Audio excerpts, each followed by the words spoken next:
y de todo lo que eso implica, en medio de una sociedad que está llena de celebraciones, pero a veces olvidando el corazón de lo que se celebra. Te pedimos, Señor, que tu Iglesia, a la luz de tu palabra, pueda entender con nitidez, con profundidad, el hecho de tu nacimiento. Ayúdanos, Señor, porque queremos aprender. Y, Señor, dame facilidad para poder expresarlo. En el bendito nombre de tu Hijo. Amén. Permitidme que comience con una pregunta. ¿Qué hace que confiemos en la palabra, en la promesa de una persona?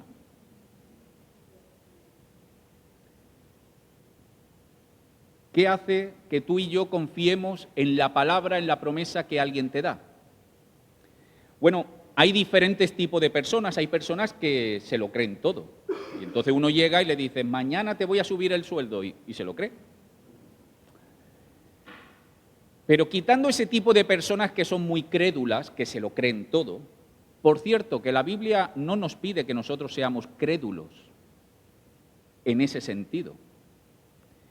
Lo que normalmente sucede en el ser humano es que uno confía, cree en una persona cuando esa persona le ha demostrado una y otra vez que cumple lo que ha prometido, ¿verdad?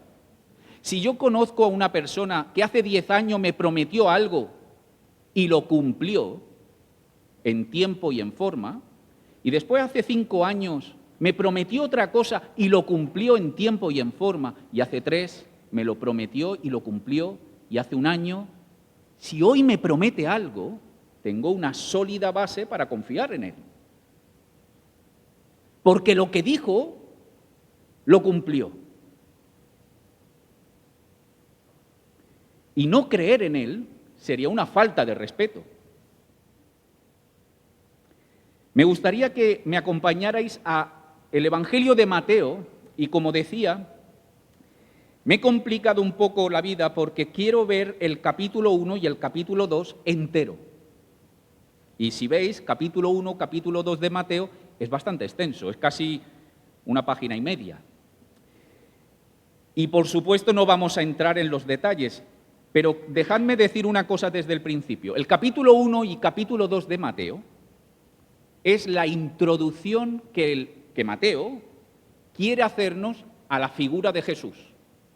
Mirad, en el capítulo 3 lo que vamos a ver es ya Juan el Bautista, adulto, y Jesús, adulto. Y Jesús va a comenzar su ministerio predicando, haciendo milagros y todo lo que sabemos que va a contar el Evangelio de Mateo. Pero Mateo ha visto como interés, como necesidad, antes de hablarnos del Jesús adulto, el que enseñó, el que hizo milagros, hacernos una introducción de 2 capítulos para hablarnos del Jesús, de esa vida de Jesús, de esa etapa de la vida de Jesús, de su nacimiento y su infancia. Y la pregunta que nos podríamos hacer es, ¿por qué, Mateo? ¿Por qué ves necesidad en hablarnos de este hecho de Jesús nació, su genealogía, lo que sucedió en los primeros años de su vida? Si te vas al Evangelio de Marcos, no hay nada de eso. Si te vas al Evangelio de Juan, no hay nada sobre eso. Bueno, dice que era el Verbo eterno, pero no se pone a explicar cómo fue su infancia, no dice. Pero Mateo, Lucas también, Mateo quiere dedicarle 2 capítulos a que entendamos algo que pasó antes del ministerio público de Jesús. ¿Por qué añadió Mateo esta introducción? Pues yo quiero destacar que la idea fundamental por la que Mateo, hay muchas ideas, hay muchos motivos por los que Mateo va a introducir estas historias. Pero una idea fundamental es para demostrar esto, que lo que Dios prometió en Cristo se cumplió. Lo que Dios había prometido se cumplió en este niño que va a nacer. Y si os fijáis en el capítulo, no sé si tenéis Biblia porque sé que muchos tenéis móviles. En el móvil va a ser quizá un poquito más difícil, pero si tenéis Biblias en formato papel, podréis ver que el capítulo 1 y 2 tiene como 5 escenas. Quedaros con esta idea. 5 diferentes escenas que componen este capítulo, esta parte introductoria del Evangelio. 5 escenas que cuidadosamente Mateo ha cogido para hacernos ver que Cristo, el nacimiento de este niño, es cumplimiento. Mirad, la primera escena es genealogía de Jesús. Lo tenéis en el capítulo 1, del 1 al 17. La segunda escena es la escena de José, que está pensando en abandonar a María porque ha descubierto que ella estaba embarazada. Y viene un ángel y le dice, no, recibe a María y al niño. Esa es la segunda escena. La tercera escena es la visita de los sabios de Oriente o de los magos de Oriente, que vienen diciendo, ¿dónde ha nacido el rey? Y al final le indican que el Mesías tenía que nacer en Belén, ellos van a Belén, encuentran al niño, le adoran y se vuelven a su casa. La cuarta escena es de nuevo José, que de nuevo recibe una revelación en sueños, y en este caso lo que le dice el ángel es, levántate y huye a Egipto, porque Herodes viene a buscar la vida del niño. Y efectivamente, eso sucede. Herodes viene y mata a todos los niños de 2 años para abajo en Belén. No mata al Mesías porque el Mesías ya se había ido a Egipto. Y la quinta y última escena es, de nuevo, el ángel aparece en sueños a José y le dice, ya ha muerto Herodes, ya puedes volver a Israel. 5 escenas. Ahora, en cada una de ellas vamos a ver que hay revelación y cumplimiento. Y a mí me gustaría que le dedicásemos ahora un tiempo al qué es lo que nos dice Mateo, pero que guardáramos en la memoria la pregunta, ¿y por qué lo dice? ¿Qué saco yo de todo esto? ¿Qué me quiere enseñar o qué nos quiere enseñar Mateo hoy, 2025, casi 2026, a ti y a mí, que no somos ni judíos ni vivimos en aquella época? Así que primero vamos a entrar en qué dice Mateo y después intentaremos responder al por qué está Mateo interesado en explicarnos esto. Y he querido coger estos 2 capítulos, 5 escenas, porque a veces, hermanos, tengo la sensación que durante la Navidad, o por lo menos esa es mi experiencia, leemos pasajes muy conocidos de Navidad. Entonces leemos un pasaje aquí, otro en Lucas, uno en Isaías, pero creo que a veces perdemos la visión de conjunto. Y la historia de Mateo es una visión de conjunto. Mirad, estas 5 escenas van desde los antepasados de Jesús, la genealogía, a cómo fue engendrado, cómo nació y cómo fue sus primeros años de vida. Así que va a cubrir toda una etapa de la vida de Jesús con estos 2 capítulos. Vamos con la primera escena, la genealogía. Fijaros que dice en el capítulo 1, verso 1, así comienza Mateo, así quiere comenzar. Libro de la genealogía de Jesucristo, hijo de David, hijo de Abraham. Seguramente si a ti te pregunta quién eres, pues tú dices tu nombre, quizá dices dónde has nacido, o dónde te has criado, y seguramente a qué te dedicas, ¿no? Esto suele ser lo que solemos más o menos decir para identificarnos. En aquella época, para saber quién eras, se hablaba del libro de la genealogía. ¿Quién era tu padre? ¿Quién era tu tribu? ¿Cuál es tu familia? ¿A qué casa perteneces? Así que lo que Mateo está haciendo es presentarnos a Jesús. Ahora, lo interesante es que si os fijáis en el verso 2 es cuando realmente comienza la genealogía. Dice en el verso 2 del capítulo 1, Abraham engendró a Isaac, Isaac a Jacob y Jacob a Judá y a sus hermanos. Esto es realmente, seguro que os suena del Antiguo Testamento, muchos pasajes, esto es realmente la genealogía. Pero el verso 1 es como un título. Libro de la genealogía de Jesucristo, y aquí viene lo interesante, hijo de David, hijo de Abraham. Ha alterado el orden natural, porque el orden natural sería hijo de Abraham, que es más antiguo, hijo de David, que viene después. Pero Mateo ha hecho, no, lo voy a hacer al revés. ¿Por qué? Porque el Mesías era de la simiente de David. Esto es lo que todo judío sabía. El Mesías es el rey.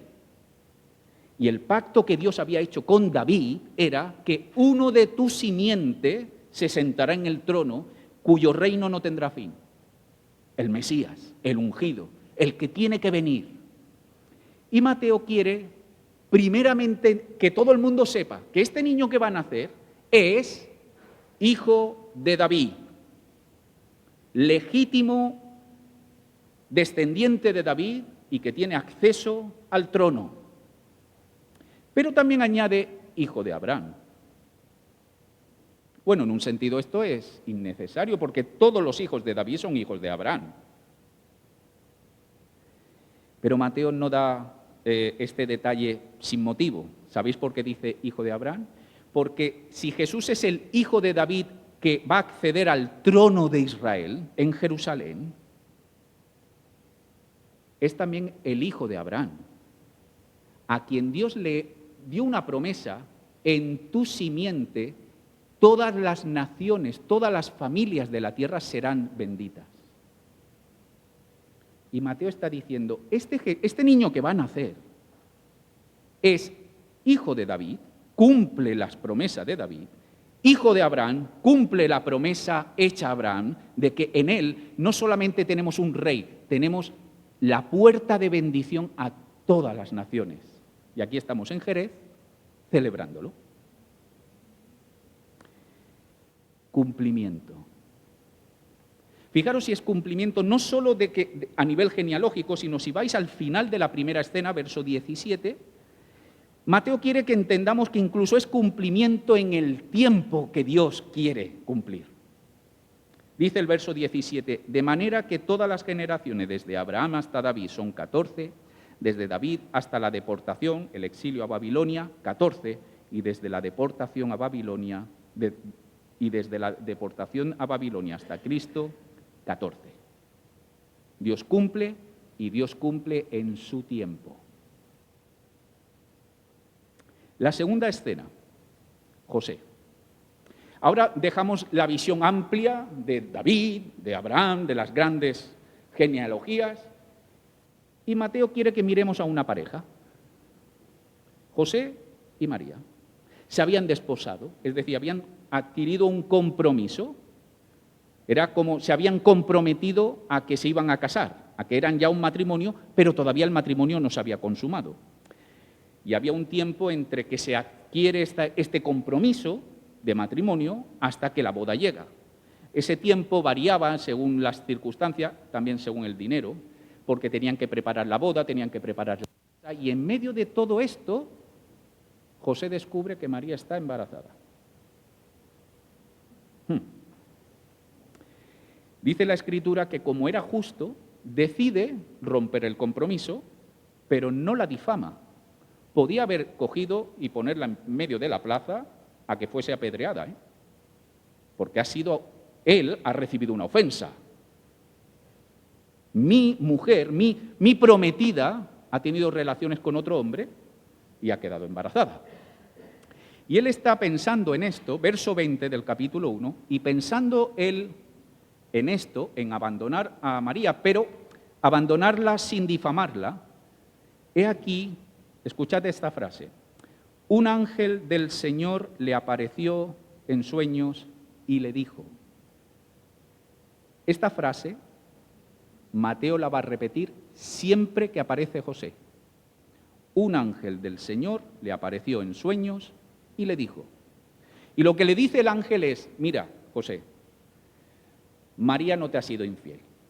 Dios está haciendo una obra extraordinaria, Dios a través del Espíritu le ha hecho tener este bebé, este fruto, y tú, José, tienes que recibirla, a ella y al niño. Y te pido no solo que la recibas, te pido que asumas el papel de padre. Ponle un nombre. Le llamarás Jesús. Asume tu rol. Dios está avanzando su obra y tú tienes parte en él. ¿Vas a obedecer, José? Y sabemos que José obedece, ¿verdad? Pero Mateo añade un comentario importante, verso 22 y 23. Todo esto aconteció para que se cumpliese lo dicho por el profeta lo dicho por el Señor por medio del profeta cuando dijo: he aquí, una virgen concebirá y dará a luz un hijo. Mateo es como que nos cuenta la historia y de repente nos hace una apelación. Acuérdate, se cumple. Hubo una profecía que decía que el Mesías vendría de una virgen. José se levanta y recibe a María y al niño. Termina la segunda escena. La tercera escena, capítulo 2. Y esta es muy interesante. ¿Sabéis por qué? Porque esta escena es la central. De las 5, la escena 3 es la que se sitúa en el centro. ¿Y sabéis por qué lo ha puesto en el centro? Porque es un mensaje fundamental que Mateo quiere poner a la iglesia. ¿Y qué ocurre en esta escena 3? Pues ocurre algo extraño. El niño nace en Belén, pero la atención ya no está ni en el niño ni en Jerusalén, sino está en unos sabios de Oriente. Estos sabios son algo extraño. Dejadme hacer un pequeño comentario. Normalmente nosotros lo tenemos como magos de Oriente. El término en griego ciertamente es magos, pero no es el mago que tú y yo entendemos como mago. ¿Tú qué entiendes y yo por un mago? El que hace un truco con las cartas, el que saca un conejo de la chistera. Eso no es lo que eran estos hombres. Eran magos, o se utiliza el término griego magos de Oriente, porque lo que hacían era casi algo mágico, a la luz o al entendimiento del pueblo. Eran estudiosos. Y como ellos eran grandes estudiosos, seguramente sanaban la enfermedad de un vecino a través del uso de ciertas plantas, porque conocían sus propiedades curativas, y para esas personas era como hacer magia. ¿Entendéis? Pero no eran magos como tú y yo hoy entendemos a un mago.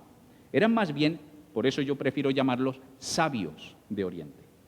Y estos hombres, sabios, inquietos, lo que deciden es hacer una cosa: mirar al cielo. Buscan en el cielo que el cielo les dé una respuesta, una señal. Y la encuentran. El cielo pone un astro, una estrella. Algunos dirán, es un cometa. No sabemos lo que era, pero algo sucedió en el firmamento, que estos hombres, mirando el firmamento, entendieron algo extraordinario. Un gran rey ha nacido. Y tan impresionados quedaron con la magnitud de ese rey que venía, que se pusieron en camino. Vamos al encuentro de ese rey. Este rey es único. De nuevo hay una revelación curiosamente que está al alcance de todo el mundo. Pero solo algunos supieron entenderlo. Y se ponen en camino. Siguiendo seguramente el dibujo, el movimiento de esa estrella extraña que vieron en el firmamento, entendieron que este rey era de Israel. Llegaron allí. ¿Y qué pasaría si hoy viene alguien a España y quiere encontrar al rey de España? ¿Se va a Albacete? ¿A Murcia? No se va a Madrid, ¿no? ¿Dónde está el palacio del rey? Pues eso es lo que ellos hacen. Llegan a Israel y ¿dónde vamos? Pues a Jerusalén, donde está el rey. Y allí llegan. ¿Dónde está el rey que ha nacido? El rey de los judíos ha nacido. Lo hemos visto en el firmamento. ¿Dónde está? Y aquí vemos que tanto Herodes, que estaba en ese momento en el trono, como todo el pueblo de Jerusalén, se turba. Seguramente el pueblo se turbó diciendo, qué cosa más extraña, que unos gentiles sabios vengan aquí y nos anuncien la llegada del gran rey. Herodes seguramente se turbó porque dijo, si ha nacido el gran rey, mi trono está en peligro. Pues ya ha nacido el legítimo rey, yo tengo que salir. Pero la cosa es que Mateo nos ha puesto, os he dicho al principio cuando hablaba de la genealogía, que ha dicho hijo de David, porque es rey de los judíos, pero es también hijo de Abraham porque es el que va a cumplir la bendición a todas las naciones. Y ahora Mateo en el centro de esta historia nos pone a 3 gentiles, 3 paganos, 3 no judíos, llegando al corazón de Israel diciendo, ¿dónde está el rey de los judíos? Por cierto, estos son los únicos en todo este tiempo, en todo este pasaje, son los únicos que llamarán al niño rey de los judíos. No habrá ningún judío que lo llame. Solo estos. Mateo nos está diciendo algo. Los judíos se están encerrando, pero el evangelio va a llegar a los gentiles, que es lo que sucederá. De hecho, Mateo aquí pone a unos sabios de Oriente, gentiles, diciendo ¿dónde está el rey de los judíos? ¿Y sabes lo que hará Mateo también? Que al final del evangelio pondrá a otro gentil diciendo que Jesús es el rey de los judíos. Un tal Pilatos pondrá un cartel encima de Jesús en la cruz diciendo este es el rey de los judíos. Y además lo pone en 3 idiomas, para que todo el mundo se entere. Y Mateo ha querido coger a 2 gentiles o a 2 grupos de gentiles para decir, estos son los que se han dado cuenta que ha nacido el rey. Finalmente, estos reyes o sabios de Oriente llegan, vuelven a preguntar, ¿dónde está este rey? ¿Y sabéis lo que hace Herodes? Llama a los escribas, a los fariseos, a los eruditos, ¿dónde tiene que nacer el Mesías? Versos 5 y 6. Ellos le dijeron, capítulo 2, verso 5, ellos le dijeron, en Belén de Judea, porque así está escrito por el profeta, y dirá, y tú, Belén, de la tierra de Judá, no eres la más pequeña entre los príncipes de Judá, porque de ti saldrá un guiador que apacentará a mi pueblo Israel. ¿Dónde está el rey de los judíos? Y los eruditos le dicen, en Belén tiene que nacer. Si vais al verso 1 del capítulo 2, dirá que Jesús nació en Belén. Se cumplió de nuevo. ¿Dónde tenía que nacer el rey? En Belén. En Belén nació.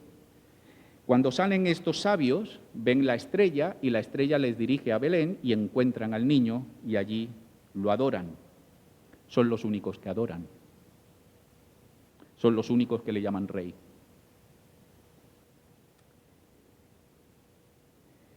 Herodes entra en escena también. En esta tercera escena, Herodes entra. Herodes primero se turba y después dice que diligentemente quiere saber cuándo han visto la estrella por primera vez. Y después intenta manipularlos. Mirad, cuando encontréis al niño, hacedmelo saber, porque yo también quiero ir a adorarlo. Lo que quería era matarlo, ¿verdad? Así termina la tercera escena, con los sabios que son advertidos por el ángel para decirles que no vuelva a Herodes, sino que vayan a su casa por otro camino. Cuarta escena. De nuevo viene José. José, dice el verso 13, después que partieron ellos, los sabios ya han partido, he aquí un ángel del Señor apareció en sueño a José. Os he dicho que cada vez que aparecía José, aparecía esta frase. Un ángel del Señor apareció en sueños a José. Y le dijo, levántate y toma al niño y a su madre, huye a Egipto, permanece allá hasta que yo te diga, porque acontecerá que Herodes buscará al niño para matarlo. De nuevo aparece el ángel, de nuevo se dirige a José, de nuevo le dice a José, asume tu rol, ahora como padre y como marido, protege la vida del niño, huye a Egipto. Viene Herodes a por el niño. Pero entonces Mateo añade algo, verso 15, y estuvo allá en Egipto hasta la muerte de Herodes, para que se cumpliese lo que dijo el Señor por medio del profeta, cuando dijo, de Egipto llamé a mi hijo. Para que se cumpliese. Después llega Herodes, y cuando él ha visto que ha estado burlado, que ha sido burlado por los sabios, no le han informado dónde estaba el niño, En cólera se muestra su verdadera naturaleza. Y va a Belén y como él había pedido diligentemente cuando vieron la estrella por primera vez, hace sus cálculos y se da cuenta que el niño tiene que estar rondando los 2 años. Así que todos los niños de 2 años para abajo van a morir en Belén. Por cierto, hoy es 28 de diciembre, Día de los Santos Inocentes, ¿verdad? Recuerda este pasaje. La muerte de los inocentes, de los niños inocentes que murieron en Belén. Hoy celebramos precisamente esta escena, donde el carácter del reino de este mundo se manifiesta en su crueldad. Quiere matar al enviado. Y Mateo nos añade, una vez que Herodes ha hecho esta catástrofe de matar a todos los niños de Belén menores de 2 años, Mateo nos añade esto, verso 17 del capítulo 2. Entonces se cumplió lo que fue dicho por el profeta Jeremías cuando dijo: voz fue oída en Ramá, grande lamentación, lloro y gemido, Raquel que llora a sus hijos y no quiso ser consolada porque perecieron. Se cumplió. Y llegamos finalmente a la última escena, la quinta.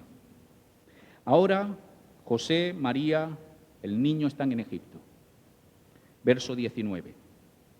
Pero después de muerto Herodes, he aquí un ángel del Señor apareció en sueños a José. Siempre es igual. Mateo insiste para que veamos el patrón. Pero añade, en Egipto, apareció en sueños a José, pero esta vez en Egipto, mostrando una vez más que Dios es el Dios no solo de Israel, sino de las naciones. Nos lo ha dicho con Abraham, nos lo ha dicho con los sabios, y en la última escena nos lo ha dicho diciendo, Dios envía su revelación también en Egipto, en tierra pagana. Lo que Él va a hacer no está encapsulado solo en Israel. El que ha nacido no es solamente la respuesta para los judíos, es la respuesta para todas las naciones. Y Mateo nos va dejando gotitas para que lo entendamos. Y ahora en Egipto, de nuevo aparece el ángel y le dirá, Herodes ha muerto, ya no hay peligro, puedes volver a Israel. Pero entonces sucede algo, y es que José obedece, escucha la revelación, obedece, pero no vuelve a Belén, porque dice que, pensó bien, no está Herodes, pero está su hijo, y Belén está muy cerca de palacio, así que decide volver a Nazaret. Vuelve a Israel, pero no vuelve a Belén.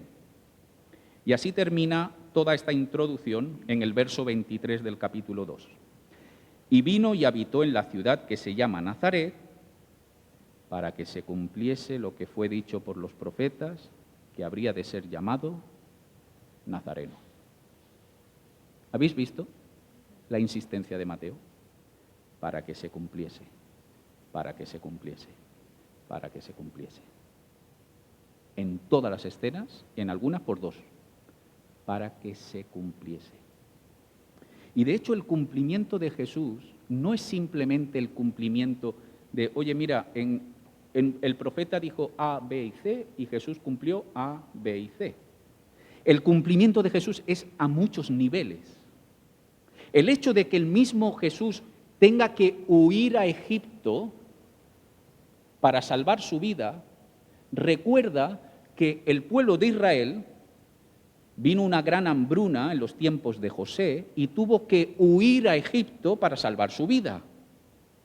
Pero llegado el tiempo, el pueblo de Israel fue llamado a volver a la tierra de Canaán y Jesús está siguiendo los pasos de Israel. Si os parece que esto es un poco de casualidad, fijaros que en el capítulo 3 lo que vendrá es el bautismo, ¿verdad?, de Jesús.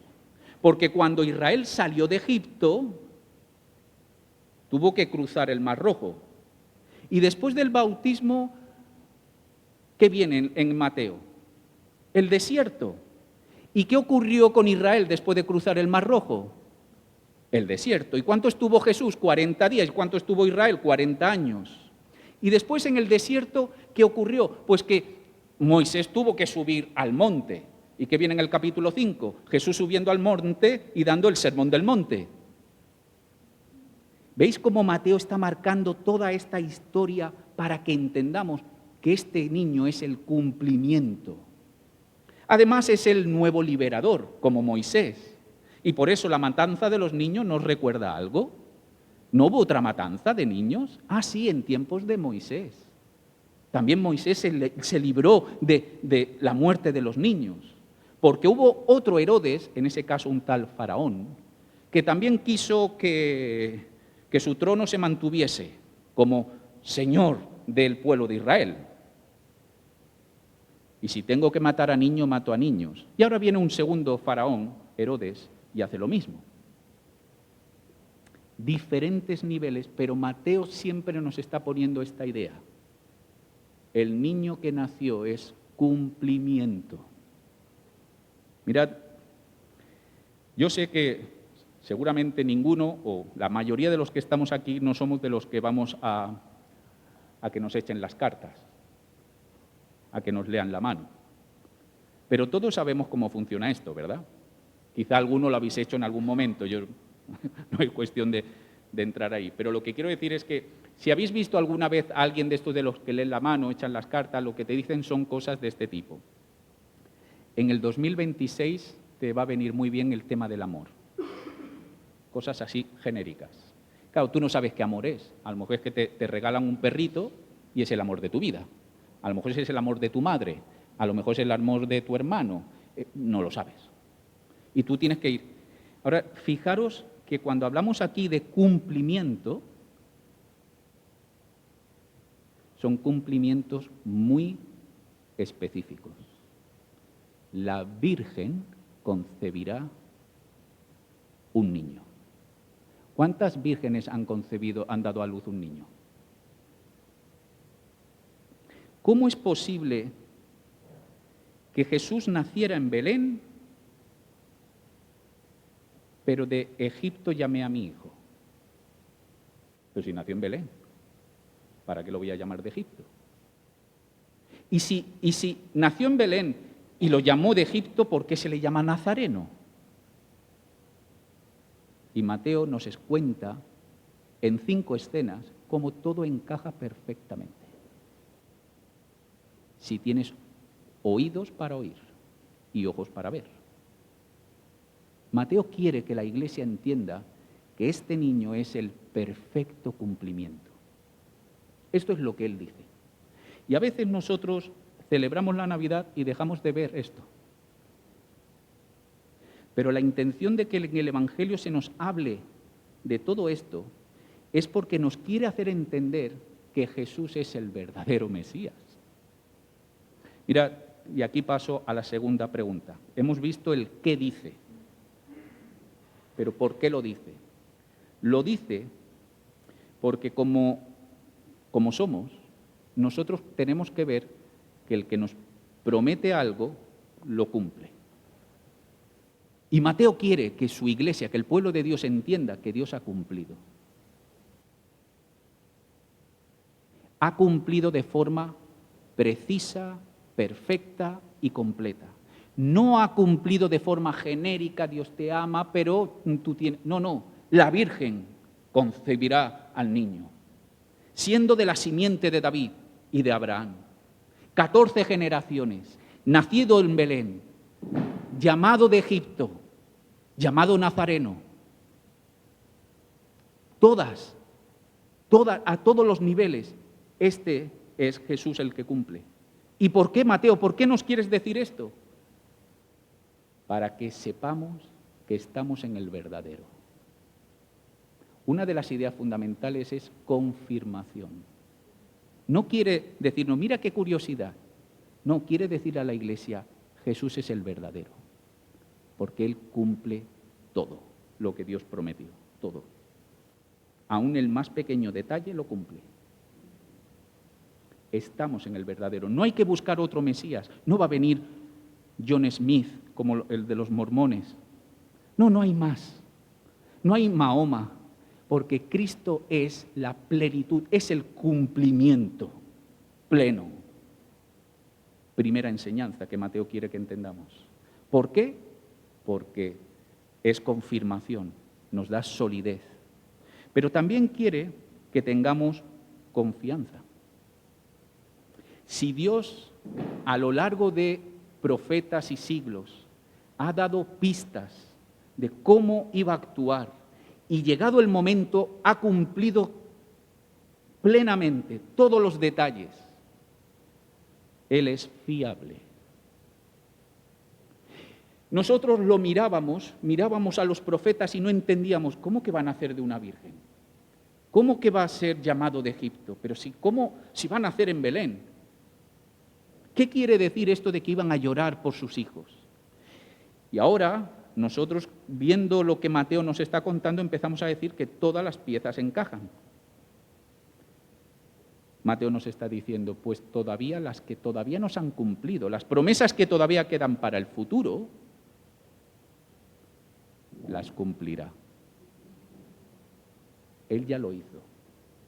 Tenéis el testimonio aquí, iglesia, dice Mateo. Confiad. Porque si no confías en alguien que te ha dicho y ha cumplido, te ha dicho y ha cumplido, te ha dicho una vez más y ha cumplido, no solo de forma genérica, sino en detalle, y tú no confías, entonces estás faltando el respeto. Dios nos ha dado señales de todo tipo para que sepamos que Jesús es el verdadero Mesías. Así que hay dos para confirmar la veracidad de Jesús como el verdadero Mesías, para darnos confianza en que el Dios en el que creemos es el Señor de la historia y Él lleva todo a propósito, todo lo lleva a meta. Y hoy que estamos en el último domingo de este año, como también ha pasado en la alabanza, creo que nosotros podemos seguir viendo historias, como hemos cantado, y en ninguna nos ha defraudado, y en todas ha sido fiel, y en todas ha cumplido, a su tiempo.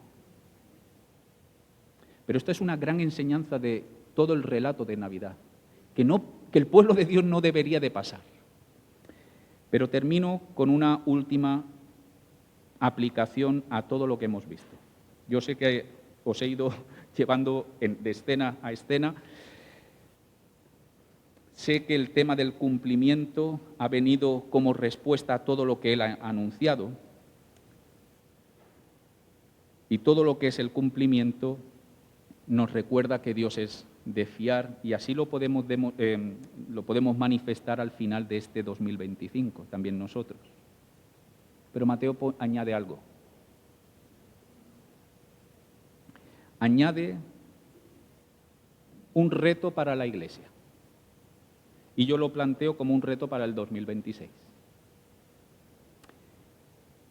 Mateo, a través de todas estas escenas o diferentes situaciones, nos está planteando una pregunta. ¿Cómo vas a reaccionar tú cuando te llega la revelación de Dios y tienes que formar parte o no de sus propósitos? Cuando te llega la palabra de Dios, ¿qué vas a hacer tú? Y a lo largo de estos dos capítulos, Mateo ha puesto 4 modelos. El primero es Herodes. Herodes recibe la revelación de parte de los sabios. ¿Dónde ha nacido el rey? Hemos visto la estrella.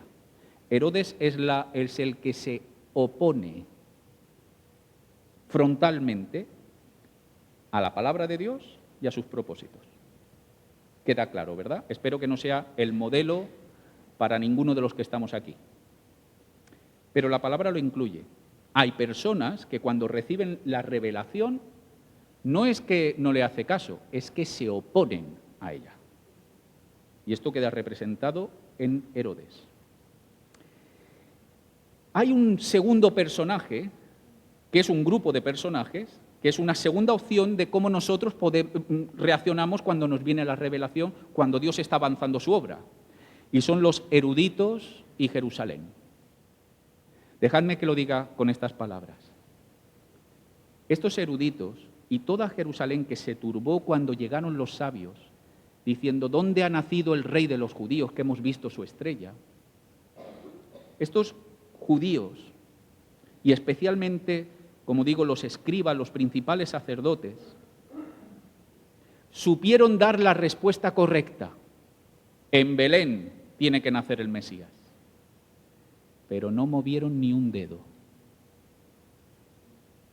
No se nos dice de ningún judío que acompañase a los sabios. Por generaciones, por siglos, han estado esperando al Mesías. ¿Cuándo vendrá el Mesías? Que nos liberará. Y cuando llegan unos sabios y les dicen, hemos visto una estrella que anuncia el nacimiento de un gran rey, lo único que le dicen es, en Belén. Y porque se lo preguntan. El pueblo de Israel, y especialmente sus eruditos, estudiosos, recibieron la revelación y no hicieron nada. Y Mateo está diciendo, ¿eres tú así? ¿Eres tú de los que recibe la revelación de Dios?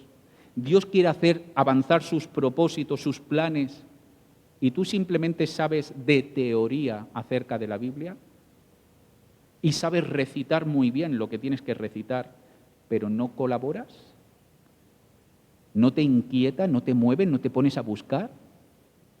Ni un solo judío acompañó a los sabios. Hay un tercer modelo que es José. José sí que obedece. Cada vez que el ángel aparece, José recibe a María y al niño. José recibe a María y al niño. Ponle por nombre Jesús. José le pone. Levántate, huye a Egipto. Se levanta y huye. Vuelve a Israel. Vuelve. José, a la revelación de los planes de Dios, él dice, sí, obedezco. Y por cuanto obedece, forma parte de la obra de Dios. Pero curiosamente Mateo no nos dice nada de la motivación de José. José creo que aparece como esa persona que es cumplidora, participa, y por cuanto obedece y participa, pues Dios le permite que participe. Pero sus motivaciones no aparecen. ¿Qué pensaría José de este niño? ¿Lo reconocería como el Mesías? No se sabe. Hay un cuarto modelo que es el que Mateo nos ha puesto en el centro, los sabios. Los sabios de Oriente son el modelo por excelencia. Mirad, estos sabios, a diferencia de los eruditos, no sabían nada de las profecías, no sabían nada de que tenía que venir un ungido, un Mesías, pero ellos miraron al cielo buscando respuesta y el cielo les dio una respuesta. Y ante eso no se opusieron y tampoco hicieron como los judíos que dijeron, vale, ha nacido un rey, pero yo sigo con mi vida. No, ¿qué hicieron?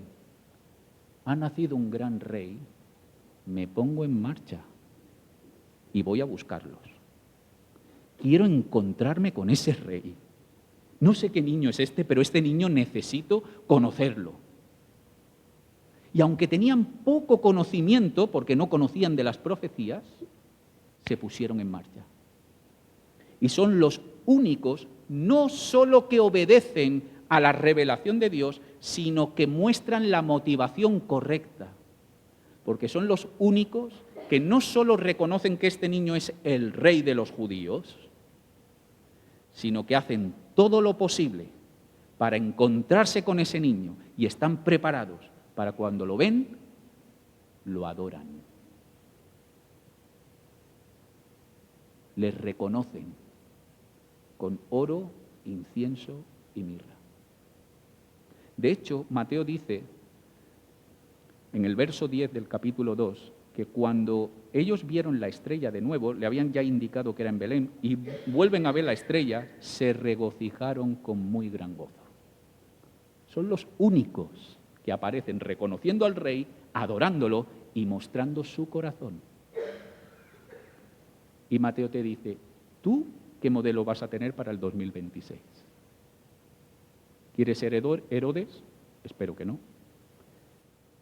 ¿Quieres ser como los judíos religiosos, muy buenos evangélicos, que sabemos muy bien las respuestas, pero que la obra de Dios a nosotros Estamos tan entretenidos con otras cosas. Somos como José, que obedecemos, participamos, pero nuestro corazón está ahí bien escondido bajo la tierra, ¿o eres como los sabios de Oriente, que ante la revelación de Dios te pones en marcha, te regocijas y estamos preparados para adorarlo? Creo que este es el mensaje o parte del mensaje de lo que Mateo ha querido poner con el nacimiento del Rey. Darnos confianza. Dios cumple. Dios es fiel. Mira el 2025 y mira cómo Él ha sido fiel. Un reto para nosotros. ¿Cómo vas a actuar tú? ¿Quieres ser participante de la obra de Dios? Asegúrate que tienes la actitud de los sabios de Oriente para el 2026. Que Él nos bendiga.